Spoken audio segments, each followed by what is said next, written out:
Pemirsa, tim DVI Polda Sumsel bersama Pusdokes Mabes Polri berhasil mengidentifikasi jenis kelamin 16 korban kecelakaan maut antara bus ALS dengan truk tangki DU Muratara.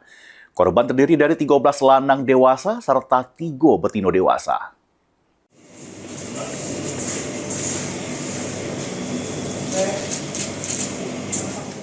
Tim DVI Polda Sumsel bersama Pusdokes Mabes Polri terus melakukan identifikasi terhadap belasan jasad korban kecelakaan maut antara bus ALS dengan truk tangki yang terjadi di Karangjaya, Kabupaten Muratara.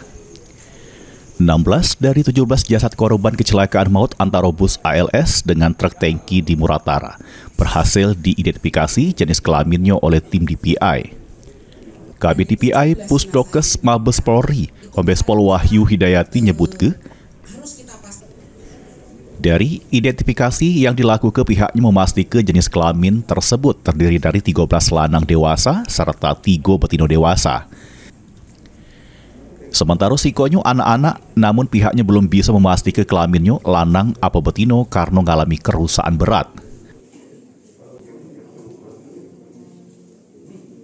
Dari 17 jenazah yang ditemukan, itu kemarin kita harus kita pastikan ada memang kelaminnya gitu kan, kita periksa.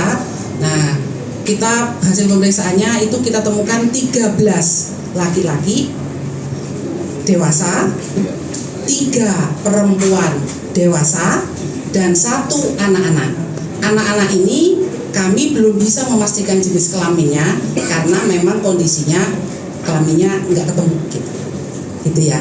Jadi apakah pasti itu kami belum bisa.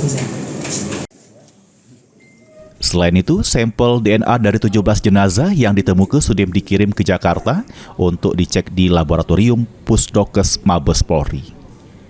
Mulyadi, PAL TV.